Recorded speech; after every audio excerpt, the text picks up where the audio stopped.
mən görürəm də cinli insanlar.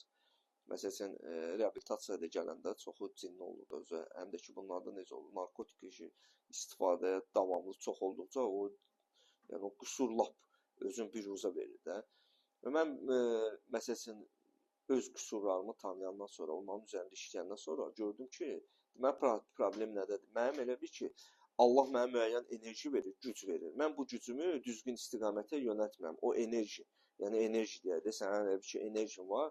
Sən o enerjini istifadə edirsən boş şeylərə, kiməsə əsəbləşmək, sıxılma, narahatlıq, darıxırsan boş-boş şeylər üçün, ya keçmişdə olan hansısa bir mövzu sənin yadına düşür və sən o mövzu üzərində çox fikir və enerji və düşüncələr ona sərf edirsən, o da səni neynir? Yəni bu gün sənin özünə ayırdığın vaxtı sənin əlindən alır. Ona görə bu qüsurlarla da işləməyin qaydaları var da. Sən nə etməlisən? Sən özünün birinci növbədə sənin geriyə aparan yaxşı nədir, pis nədir, sənə lazım olan nədir, lazımsız nədir, artıq yüklər nədir? Bunlardan azad olmaq üçün birinci növbədə sən bu qüsurlarını tanımalısan. Bu qüsurları tanıyandan sonra bu qüsurlarla necə işləmə yolları var. Çünki sənin əslində necədir?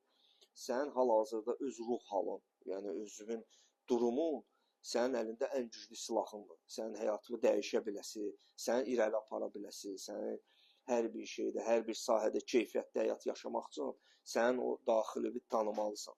Birinci növbədə insan özünün daxilini tanıyandan sonra, o qüsurlarını tanıyandan sonra fikirlərini, hisslərini, bunu o qüsurları hansı fikirlər bunda yaradır?